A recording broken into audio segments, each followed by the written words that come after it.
Hello बंधुসকল, আজি লৈ আহিছোঁ নেভি এপ্লিকেশ্যন কেনেকৈ ইউজ কৰিব পাৰি। পইচা সেন্ড কৰিলে এই কিউআৰ কোডৰ জৰিয়তে যদি কাৰোবাক বিল পেমেন্ট কৰে, পেমেন্ট কৰে, ট্ৰানজেকশ্যন কৰে, তেনেহ'লে পইচা পাব, কইন পাব 10 কইন 1 টকা। প্ৰথমতে যাব লাগিব লগত, এই ওপৰত একাউণ্টটো খোলাৰ পিছত লগত যাব। তাৰপিছত কি কৰিব লাগিব, এই এক্সপ্ল'ৰাৰ নিচে ইয়াত ক্লিক কৰিব।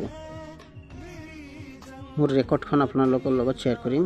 এতিয়া যাব লাগিব, ইয়াত ক্লিক কৰিব লাগিব। ইয়াত এটা ক্লিক কৰিব লাগিব। তাৰপিছত মই আপোনালোকৰ লগত শ্বেয়াৰ কৰিম মই কিমান পাইছোঁ। ফাৰ্ষ্ট 200 কইন পাইছোঁ। চাওক মোৰ কিমান পাইছোঁ। 2 পৰা 3 দিনৰ ভিতৰতে মই ইমান কইন গেইন কৰিছোঁ। এনেই ট্ৰানজেকশ্যন কৰি নিজৰ মোবাইলতে কাৰোবাক বিলো পেমেন্ট কৰা নাই, এনেই ট্ৰানজেকশ্যন কৰি ইমান পাইছোঁ মই কইন।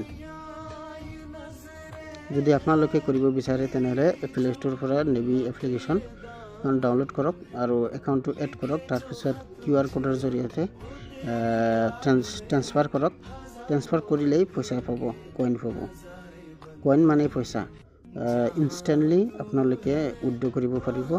2টা ক্লিকতো উইথড্ৰ হৈ যায়, তুৰন্ত হৈ যায়। তো প্ৰায় 70 পাইছোঁ পইচা। এতিয়ালৈকে ৰেফাৰ অপশ্যন দিয়া নাই।